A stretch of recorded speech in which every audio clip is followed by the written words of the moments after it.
today.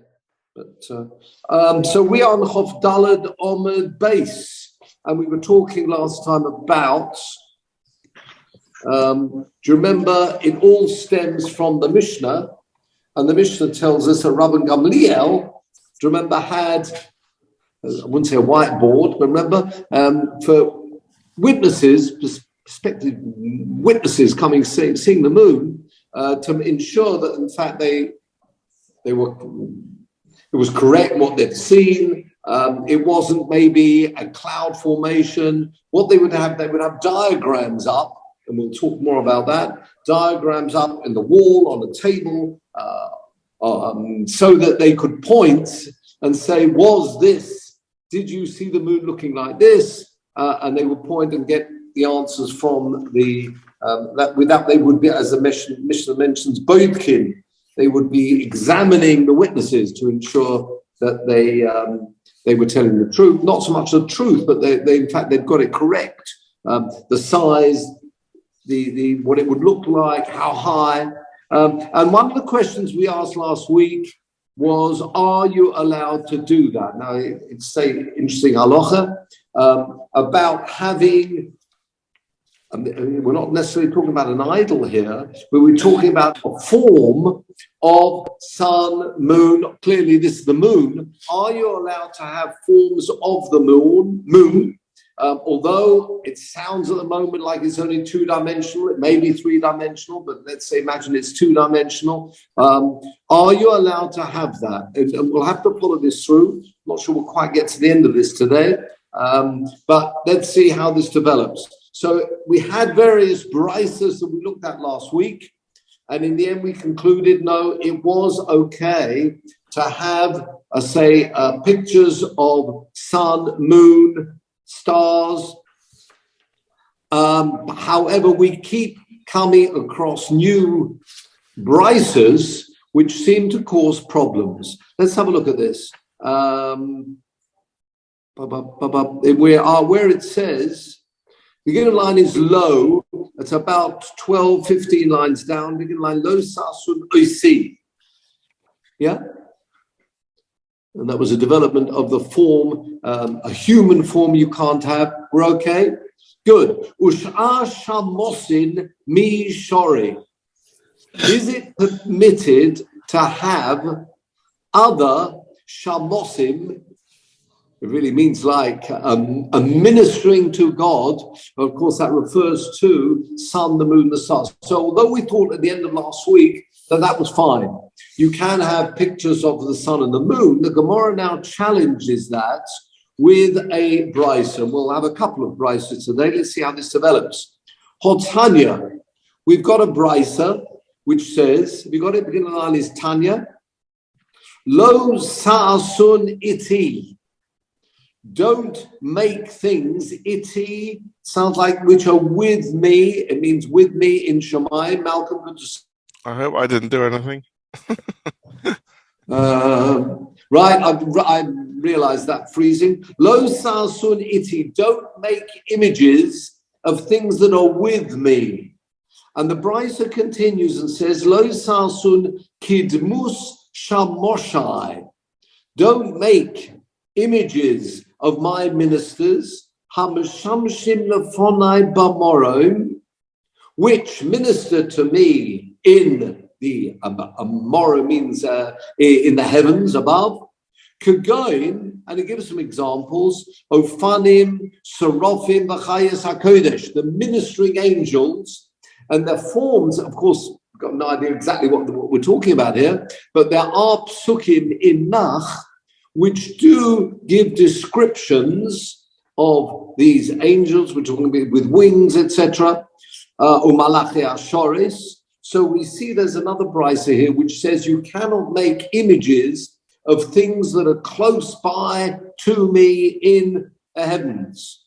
And the Gemara suggests that sounds like all things in heaven. We're not talking about here of human form. It sounds like any form above in heaven, which would include, or so we think, the sun, the moon, the stars, and of course that would cause a problem. How come Rabban Gamliel had pictures, diagrams of the moon? Is it permitted to do that? Omar Abaya said, similar answer to last week, Lo Osra Torah, the Torah is only forbidding Shamosin Shebamodar Ho'elyon, in the upper heavens.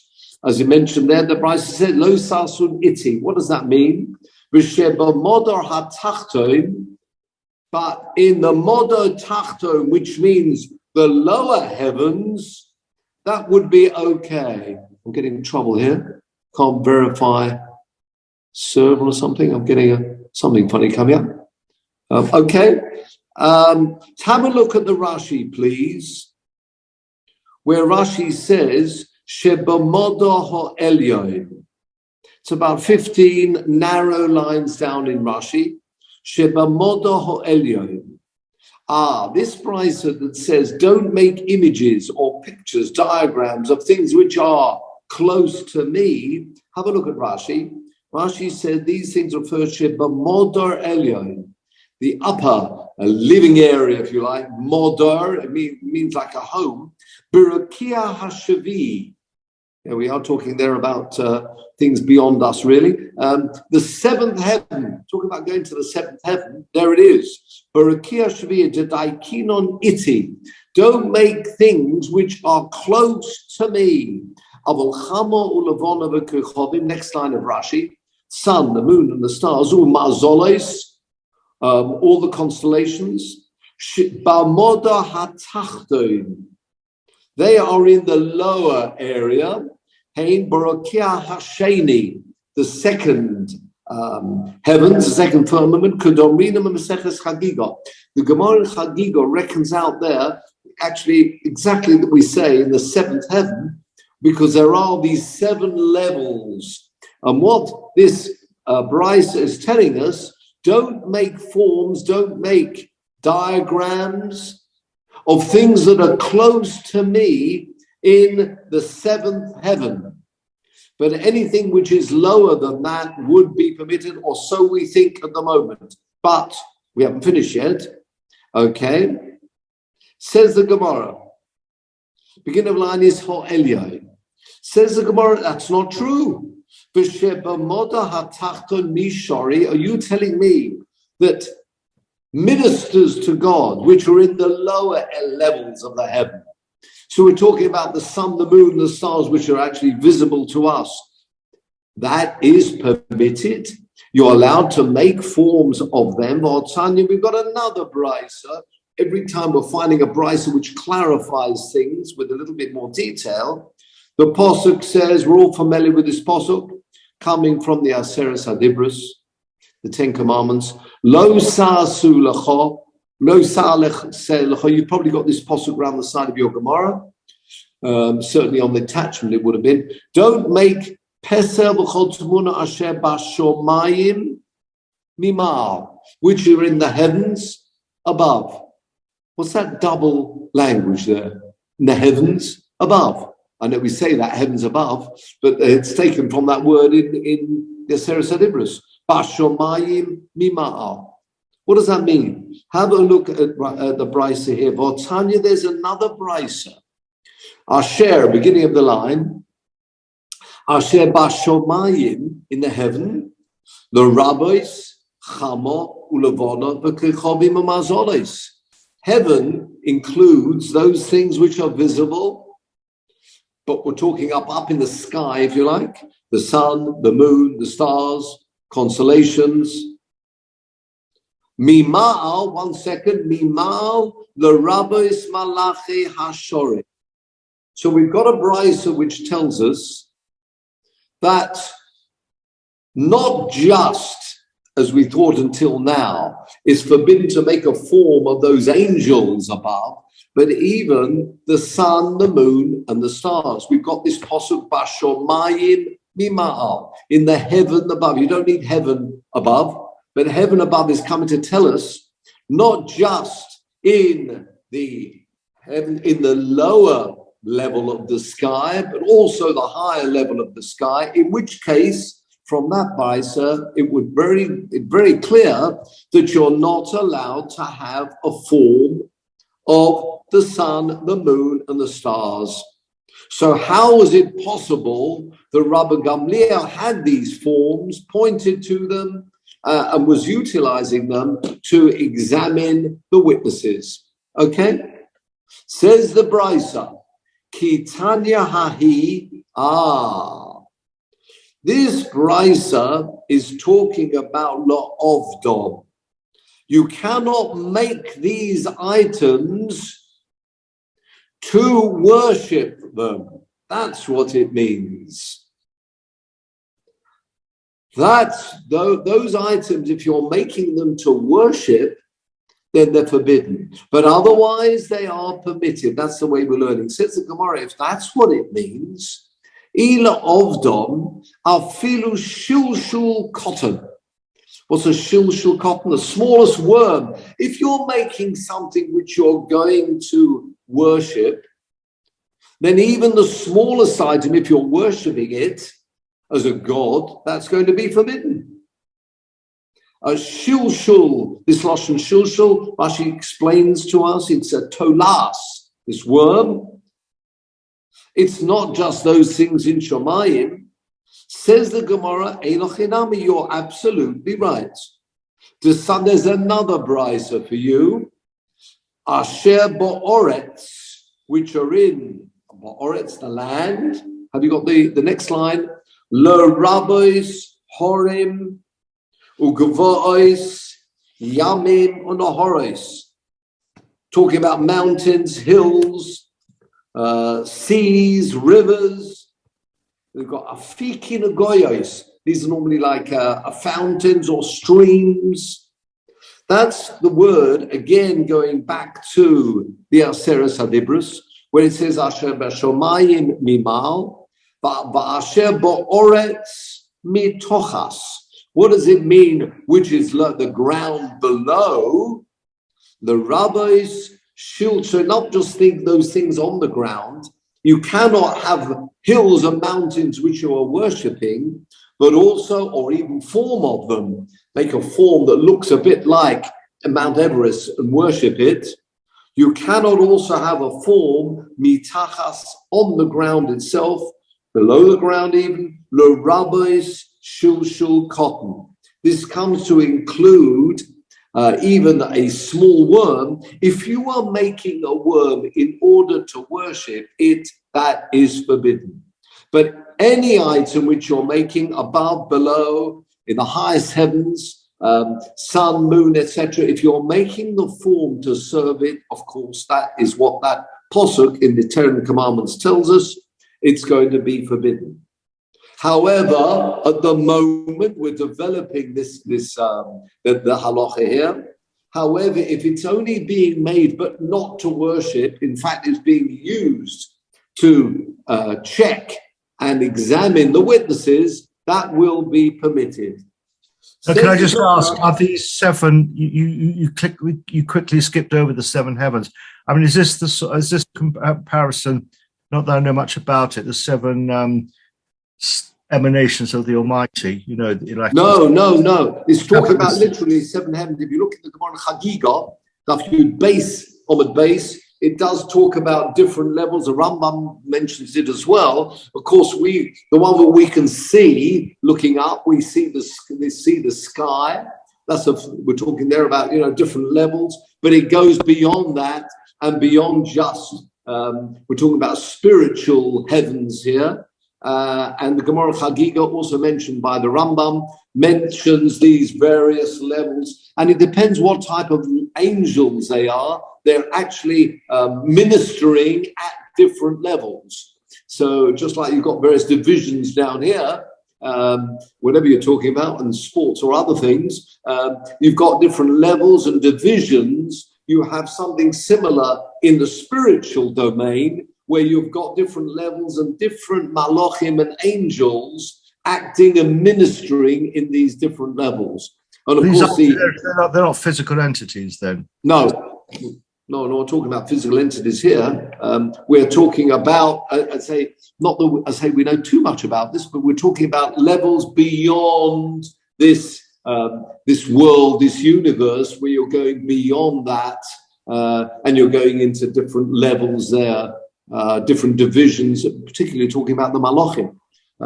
Although they can have some physical form when they we spoke about this last week.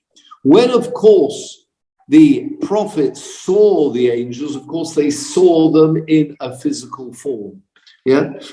So we have these various levels that we're talking about. But if you're worshipping anything, then that would be forbidden.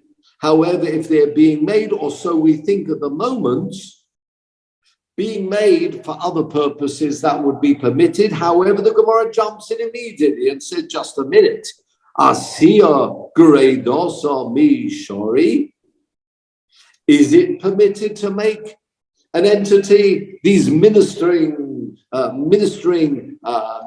items? Are you allowed to make them even if you're not worshipping them?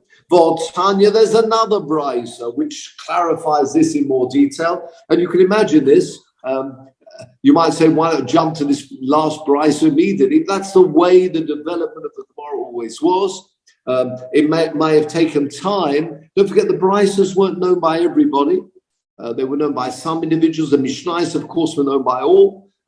So it could be a various school would have had a different brisa which would clarify something a little bit more, and that's what we're bringing at the moment. Tanya, there's another brisa. Have you got that? The beginning line is Gereidosa. Tanya, we've got another brisa. Lo sasun iti. We're now going back to that posuk, the end of Yisro, which says, don't make things iti, which are with me. And the Gemara here is very clear. Lo sasun, don't make kidmus shamoshai, anything which looks like the ministers hameshamshim lefonai, and it's very specific here. Kegon chama ulavona kechovim umazolois. So that's now really caused trouble, because that brisa is very clear. It says you cannot make, and it doesn't mention anything now about worshipping. The brisa very clearly giving you the halacha, and without mentioning that it's being made to worship, it sounds like it's actually forbidden to make a form which resembles the sun, the moon, and the star. This is where we're up to at the moment. We'll have to see how this develops. So, in which case we now do have a problem. Based on the last piece that we've seen, this brisa, it's forbidden to have a form of the sun that you own, or so we think. Says the Gemara, Shani Rabban Gamliel. It was different for Rabban Gamliel. Why? He's above the letter of the law? No. Says the Gemara, Ta'acherim osu lo. Other people made this for him. What do you mean other people? Other Jews? No, the Gemara says Acherim nochrim. Non-Jews, there's no halacha about non-Jews making these items. We're not talking about worshipping them. This halacha of making a form, even a picture at the moment of a sun, how this was permitted. Have a look at the Tosfos, please. So you cut out Norman for the last few minutes. Did I? Right, let me come out again. I'll come out again. Yeah, so I'm up to where it says you can make these forms. You're not allowed to make these forms even if you're not worshipping them. However, in the case of Rabban Gamliel, he didn't make them because the Pasuk says, Lo sa'asun iti. That halacha applies after Matan Torah. Lo sa'asun, you, Klal Yisrael, shouldn't make these things. Other people had made these items for him. Have a look at the Tosfos. He had a shiputznik to do it. How do you, sorry? He had a shiputznik. You know, they call it shiputznik. Shiputznik is a handyman. That's what. Well, handyman. Yes, except for you've got Tosfos. You're quite right. Look at Tosfos' kasha. Shani Rabban Gamliel da'acherim osu. Yeah. What's this Tosfos? There's a famous rule, Malcolm, back. Shani Rabban Gamliel Da'acherim Osu. We're doing the Tosfos. And we're saying what happened in the case of Rabban Gamliel's pictures of the moon. They were made by other people. Have a look at the Tosfos, please. Shani Rabban Gamliel Da'acherim Osu. Now, there's a famous rule which is used right across the Afal Gav, even though the B'chol Mili, we always applies the principle Amira Lenochri Shavus. It's forbidden, things which you can't do yourself, it's forbidden to ask a non-Jew to do for you. Kedamukach perabase of my cotton, Va'afilu b'drabanan, even if the Issa, it's only forbidden a rabbinic ruling that you mustn't do a certain action. That action is also forbidden for you to tell a non-Jew to do. Now, I guess there are certain exceptions, as we'll see in a minute. Obviously, it's midrabanon itself. It's only, the translation would be midrabanon. It was a rabbinic ruling that you cannot ask somebody else to do this. If you can't turn the lights on, you cannot ask on Shabbos, you cannot ask a non-Jew to do it for you. If you can't do, of course, there are exceptions. We talk about if it's a sakona, that somebody's got to get to hospital, that's maybe a different thing. Let's say we're talking about, childbirth or something, you've got to get off to a hospital, looking at a positive reason to go to hospital. There, yes, that would be rather different. But look how the Gemara, follow this now, we don't need all this Tosfos. Hochalo gozur. Have a look at the word gozur. Have you got the word gozur there in Tosfos? Here, there was no decree about forbidding an individual to tell a nochri to make these forms. Why not? Mishum mitzvah.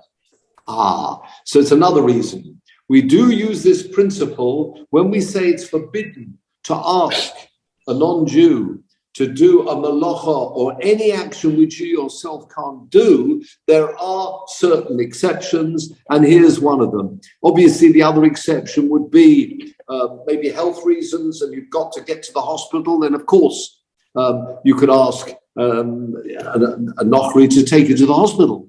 Similarly here, if there's a mitzvah involved, then clearly there was a mitzvah here, because Rabban Gamliel was checking to ensure that the witnesses had actually seen the moon in the right place, and therefore, for that purpose, yes, Rabban Gamliel would not have been allowed to make this form, but he could get this individual, this handyman, you could get this handyman, this nochri, to do the job for you because it was a mitzvah.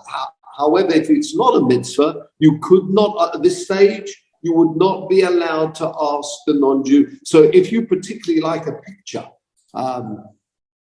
you could not ask a nochri to have this picture for you, but for Rabban Gamliel, it was permitted. Why? Because he was doing it for a mitzvah purpose. Okay?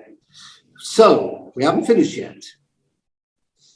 Shani Rabban Gamliel, Da'acherim. Beginning line is Da'acherim. Da'acherim osu lo. Acherim made for him this image. Not an image, a picture of the sun and the moon. Says the Gemara, just 1 minute. For Rav Yehuda, in the case of Rav Yehuda, the Amoira, Da'acherim osu lo, others made for him. Made for him what? Have a look at Rashi, please. For Rav Yehuda, have you got Rav Yehuda in Rashi? Beginning line is Yehuda.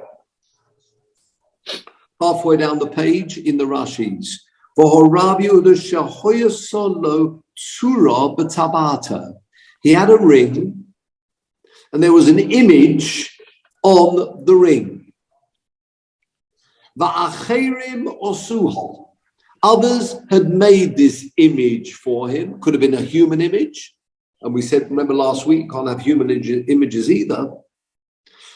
And what happened? Omer le Shmuel, we'll look at the Gemara now. And what did Shmuel tell him? Denishkele mine, remove it, take it from him. What does that mean? Have a look at the Gemara and we'll see. Rabbi Yehuda da'achirim osu. Have you got the word osu in the Gemara? Rabbi Yehuda had a ring, very nice, a ring, and on it he had an image. Va'omer lo Shmuel, his teacher, the great Shmuel, premier division of the Amoraim, Rav and Shmuel's pupil, Rabbi Yehuda. So Shmuel told Rabbi Yehuda, a wonderful lashon here. Omalei Shmuel Rabbi Yehuda Shinano. What's Shinano mean? Wonderful lashon. Shinano for lashon vishinantom levanecha. Make them sharp. When you teach children, try and teach them vishinantom, or pupils too. Vishinantom levanecha. They shouldn't have to stutter. They should know it really well. Shinantom. Of course, it's from the word shein, meaning tooth, sharp. And he called him, very nice, Shmuel called Rabbi Yehuda's pupil the sharp one, Shinano. So he said to him, Shinano, the sharp one. That was, the title he gave to Rabbi Yehuda. Sameh Einei Dedain. What does that mean? Sameh Einei? Have a look at Rashi. Koloima hashchish turoso. Literally, it means blind. Yeah, we talk about Sameh with blind. Blind the eye of this. What does it mean, blind the eye? Either it means the look of this, it means the actual eye, or it means the actual, if it in fact was a human image, it needs to be defaced in some way. So 1 minute. Where are we up to here? We've just learned you cannot make an image for yourself, and we've spoken about all these different images, whether it's human, whether it's the sun and the moon. You can't make it yourself, but somebody else can make it for you. So we thought that's why Rabbi Gamliel had these pictures up in his attic. Then the Gemara said, just 1 minute, you can't do that, because Rabbi Yehuda had this ring, and he didn't make it. It was made by others. Nevertheless, his teacher, Shmuel, told him, remove the image, deface it in some way. So you see from there, even if someone else has made the image for you, it would still be forbidden. Says the Gemara, Choisomai Bolet. It was, the image was protruding. That's when it's forbidden. This is now linking up with these 2 or 3 dimensional. If it's protruding, it's going to be chaysoma boiletama. Because it was protruding, that's why it was forbidden. So what? Still haven't finished. Umishum chashada. Because it was protruding, it was more likely that people would actually be worshipping that. Yeah, a protruding image would seem to be, that was the type of image that people would worship. Have a look at Rashi. I mean, it wasn't for a mitzvah, so what difference does it make how it was? I mean, it's a ring. It wasn't made for, you couldn't explain it being the same mitzvah, which was... No, absolutely. Yeah, we'll get more to that in due course. Yeah, this one, you're quite right. We'll see in a minute, because this will be picked up. This is one answer we've given at the moment. You're quite right. Good question. I mean, what's the mitzvah was involved here? Hold on. Says the Gemara, Boile Taveh, and the reason why he wasn't allowed to have it was Mishum Cheshodah. What does it mean, Mishum Cheshodah? Have a look at Rashi. There's a suspicion, if he would have it,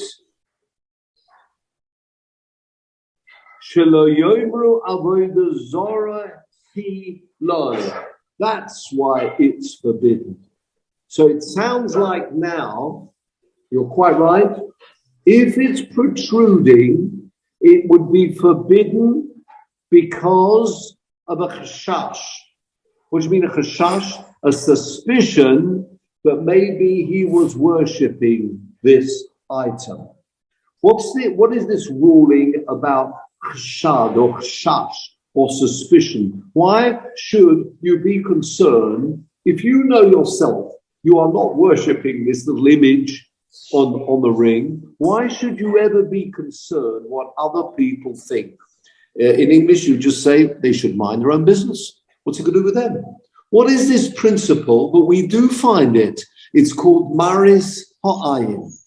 We don't want, as Rashi says here, that there should possibly be a suspicion. Why are we concerned? And where's the source of this? If I can ask you, Peter, let's go to Safaria and let's go to Bar Midbar. Sorry, I should have warned you earlier, maybe. Bar Midbar. If you can bring up Safaria, Bar Midbar, Lamed Base, Chof Base. Oh, thank you.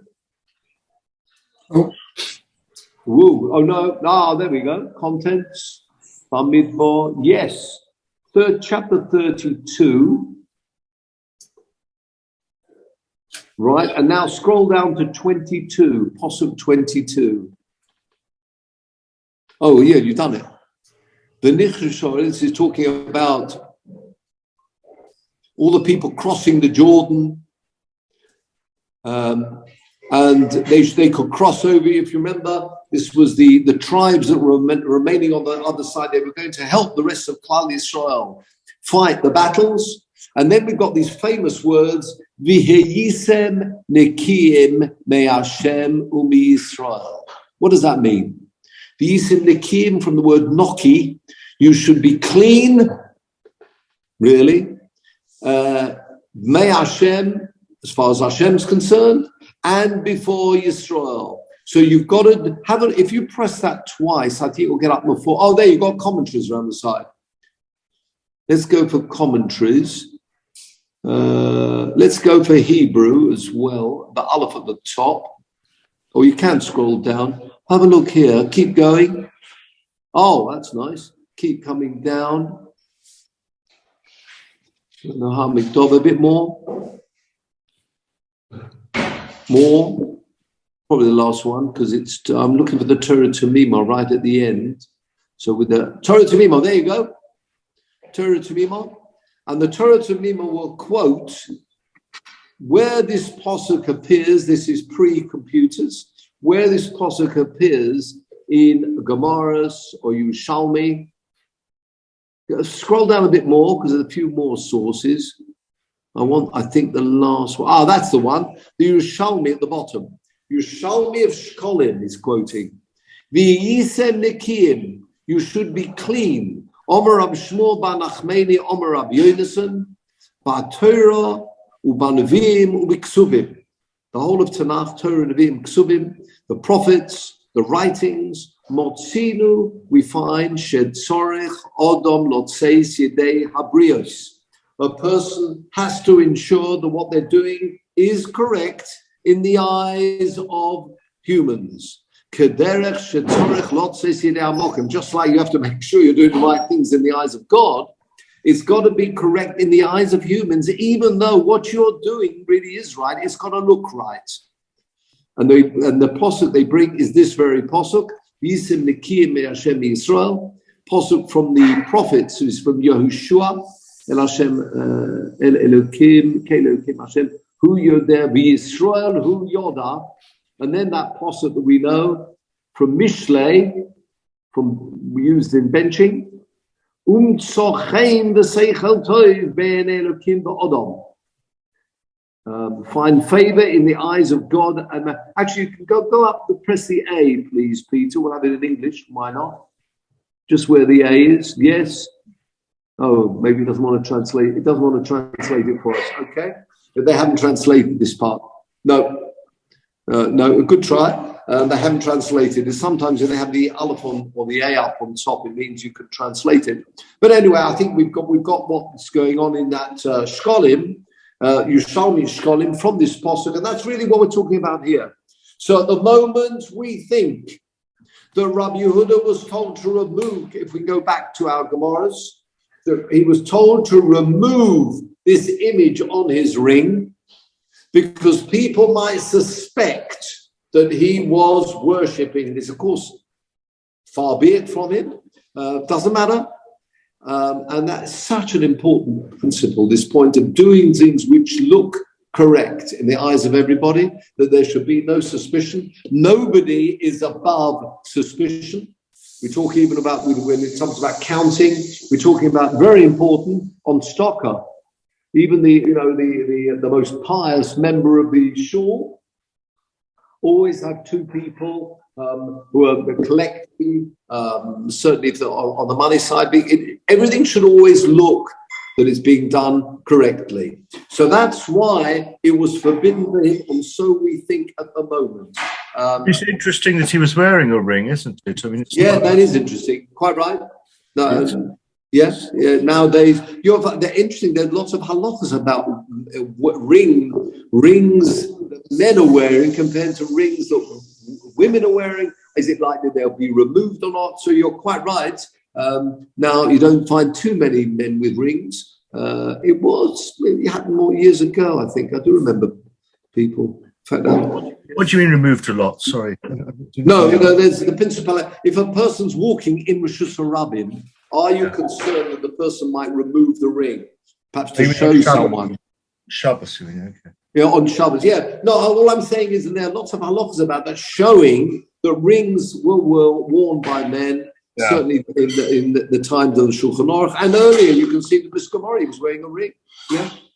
One extra line here, and then I just wanted to mention the following. We haven't got to the end yet, so we've still got your question. Kedasanya, let's just have a look at this brisa. It's only because I want to mention something about Lag BaOmer. Kedasanya, as we mentioned in the brisa, tabas. If a person has a ring, choisomai boilate.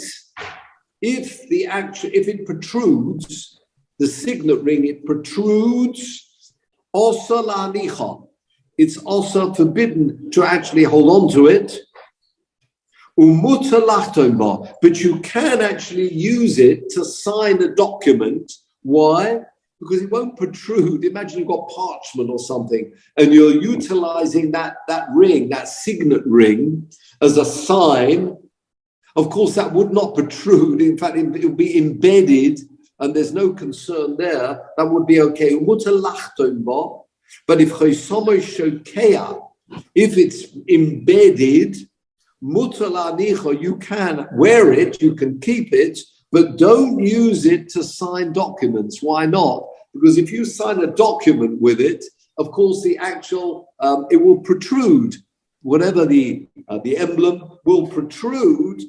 And therefore, it will be forbidden to actually use as a signet ring. We haven't got to the end of this, but there won't be time to finish all of this. So I prefer to stop here for a minute.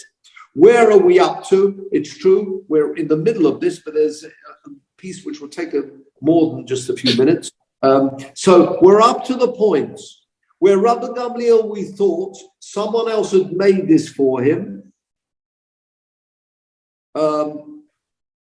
And I think you'd have to say, Mervyn, in the case of Rabbi Yehuda, maybe there was some mitzvah involved. It was being used maybe for signing documents. I don't know. You'd have to think that at the moment, but we'll leave more for clarification next time. But at the moment, we're up to the following. Rabbi Gamliel had these pictures of the moon in his attic. There was no concern. There might be a concern for other people doing that. However, he had asked other people to make these forms for him. And as there was a mitzvah involved, it was fine for him to have these items.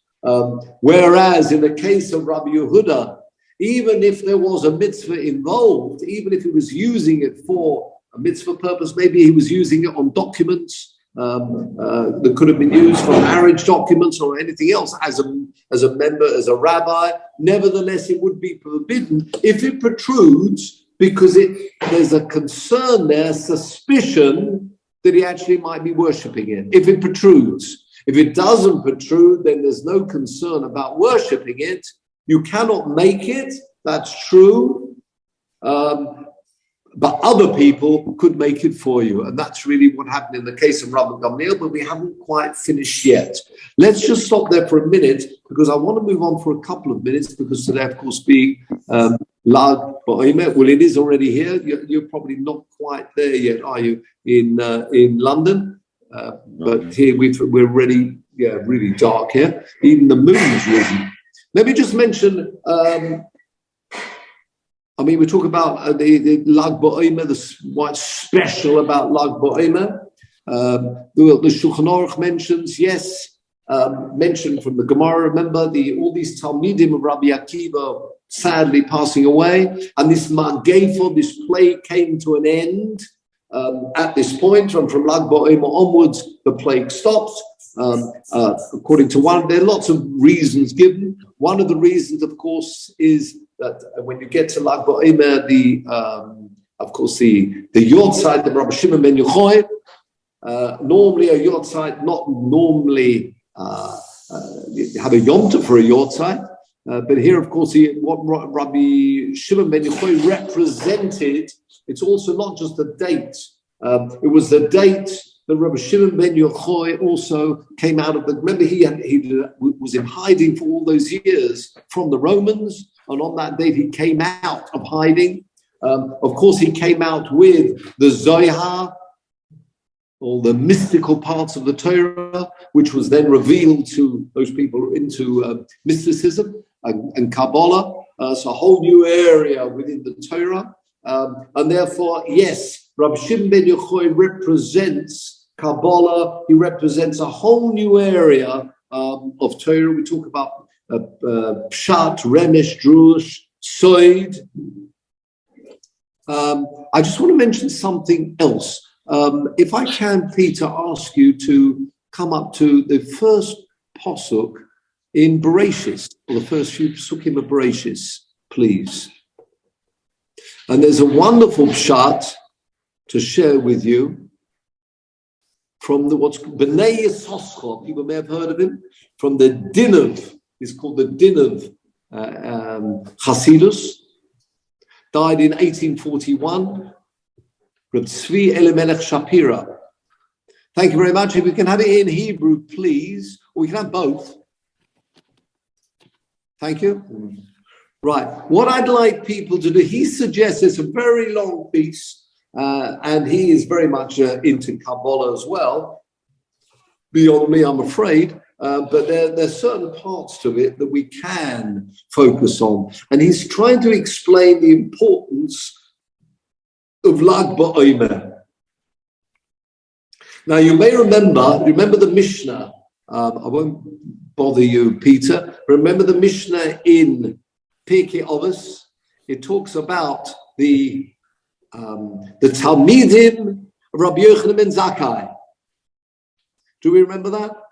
And it talks about, actually, sorry, having said I won't bother you, Peter. We'll come back to this in a minute. Can you go back to texts on the side, on the left-hand side? No, the text on the left-hand side, right up on top. Let's go to Mishnayos. You can do that one, or yeah, that's right. Safari is good enough. Text is good enough. Yeah, we want to go for Mishnah. We want to go to Avos. Come down to Avos. A bit further down. You've almost know that's Noshim. Oh, here we are. Getting there. One more, another one more further. There we are. Pirkei Avos. Pirkei Avot. If we can have Pirkei Avot, please. And if we can have chapter 2 of Pirkei Avot, and if we can have Mishnah, I think 8, as we scroll down to 8. I think it's 8. Hold on a minute, where are we up to? 7. No, but you've gone to Perek Gimel, gone a bit too far. Woo. Back. I think you're going to have to Perek 4, Perek 3. Well, I don't know how it jumped that far. I want to go to Perek 2. Here we are, slowly. Up. There we go. There we are. 10. I think it's verse 10, I think.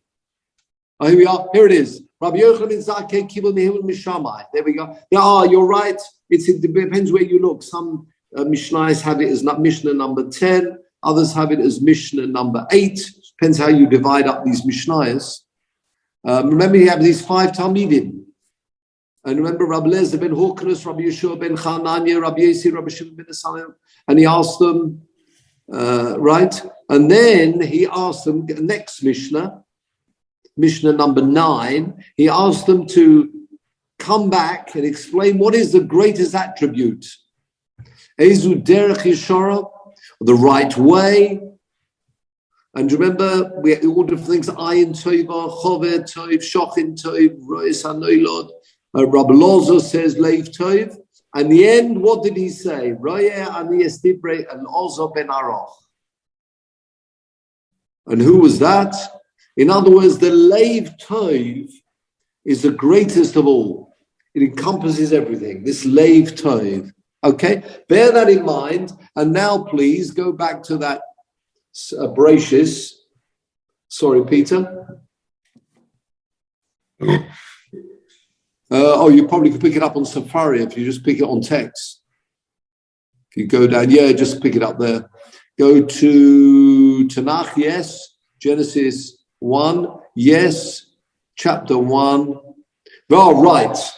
What I want you to do, and this most amazing point that Rabbeinu Yisroel highlights for us. Now, it's not too difficult. Let's try and count up the words, please. Up to Bereshis Bar Elokim Eis Hashemayim V'Yisrael. How many is that? 3, 4, 5, 7. Tell me if I'm wrong. Plus Ha'oretz, the next pasuk, 7, 8, 9, 10, 11, 12, 13, 14, 15, 16, 17, 18, 19, 21. Happy? Next pasuk. 1, 21. No, that's 22, 3, 4, 5, 6, 7. 27. Next. 28, 29, 30, 31, 32. And then you have Tov. And he mentions how there are 32 words until you get to the word Tov. Vayar Elokim es ha'orez, seeing the light, and the light ki Tov. 32 words. And he compares that to Leiv, the gematria of Leiv being 32, Leiv Tov, and the same exactly what you've got here. You've got Leiv in words, and then you have the word Tov. Leiv Tov. And then you have, of course, it's all talking about the light being the Or. So after the light, after 32, you get to Tov.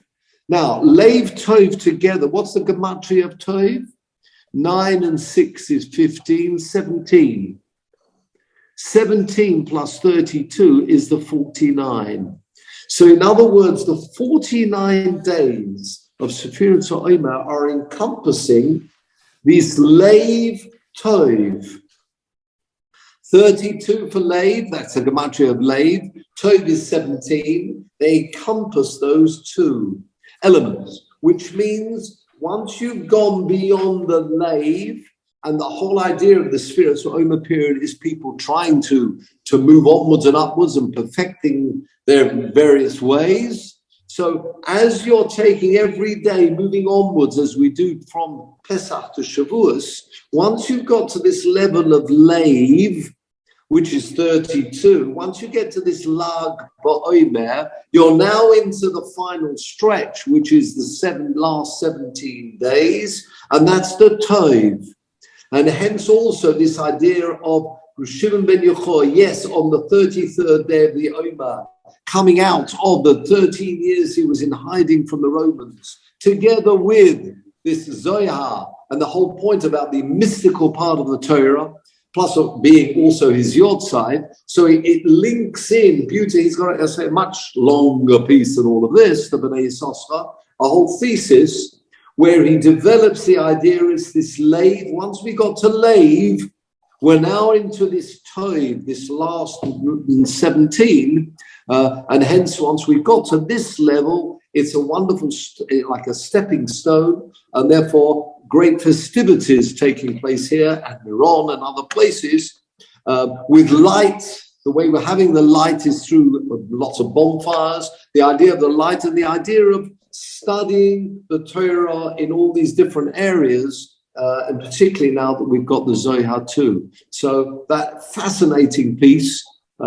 Thank you, Peter. And let me just finish. Let me just finish with something else. I think I might have mentioned this before. If you can see me, yeah. I might have mentioned this before, talking about the 32nd day of the Omer. And, you know, after this, we've got the bonfires and the fire and the excitement of Torah going on from here onwards. And this idea of the light. And yes, it's as much until now, according to many, they have the custom of Avelis until Lag BaOmer. Others have 32 days or 33 days within the whole 49 days of the Sfiras Omer. But others have the Avelis until this part, and the Avelis now comes to an end, according to that minute, because we've had 32 days. And the Avelis coming to an end. An amazing story documented that happened 77 years ago on Lag BaOmer. I've mentioned this before. I think maybe not. If not, here we go. Even if I have, here we go. 77 years ago in Meron. And they were waiting to light the bonfire, as we've explained, the excitement of the bonfire, 77 years ago. And the minhag in many places is to wait until the light of the moon rises. Actually, here it's very late in the year this year. It's actually, not sure if I could go and have a look, but I think it's risen by now. But they wanted to wait until the moon rose, and then they would light the bonfire. The moon representing Klal Yisrael, the light of Klal Yisrael. They go together. Others said, no, we're not going to wait that long. People have come a long way, even 77 years ago. But we're not going to wait. We're not going to wait any longer. And now others said, no, we've got to wait until the moon. That will be the time of the enjoyment, the festivities. We'll wait for that moon. And they decided in the end they would wait until the moon came out. So there was a bit of a gap. And during that time, hello? What is it? You want to put people on Zoom? On mute. During that time, the news came through that had come from Europe. I'll tell you the date, and then maybe the people will realize what I'm talking about. This was the 32nd day of the Omer in 1945, which was the 30th of April, 1945. Anybody remember that date, the historians here? The 30th of April. No, the date Hitler Ymach Shmor committed suicide. Spot on, sir. That was the 32nd day of the Omer. They were waiting, not like today, news didn't travel that fast. And in that time period, while they were waiting, news seemed to be coming through that suicide had happened and he was dead. And then, after that news came through, the moon rose, just at that timing. And you can imagine the festivities and at Meron in that year, where really it was like the Avelis. It wasn't quite finished yet, but yes, the major Avelis was behind them on that day, after the 32nd day of the Omer, as they went into the 33rd day of the Omer. So I'm saying this. Yes. And here is Lag BaOmer. You see, I'm counting them and crossing them off. And it says 33. Oh, by the way, if somebody said, if you say it's Lag BaOmer tonight, have you already done? You're not supposed to say tonight is the exactly. But don't worry, Mervyn. We've done Marib a couple of hours ago. But hopefully you've done your Marib, Mervyn, so that shouldn't be a problem. Yeah, absolutely. Earlier today, Yeah, that's quite right. You're absolutely right. Yeah, you can't say today is the 33rd of the Omer if you haven't counted it yet. But yeah, no. So an amazing story, as I say, which I say really there's not much you can say about that. And you can imagine all the people. Ein bayis asher ein shom meis, as we all know, every household had somebody perishing in that time period. So you can imagine that must have been a huge, huge relief to have heard that on Lag BaOmer. So with that, gentlemen, I wish you well. Let's hope for further good news everywhere. People should be well. The Margefa, as we spoke about in the time of Rabbi Akiva and the Talmidim, that was over. Let's hope the Margefa for everywhere else is really coming to an end now, hopefully. And say we should only hear good news, one from the other. And I look forward to seeing you all being well next week. Is that all right? Thank you. Thank you. Great.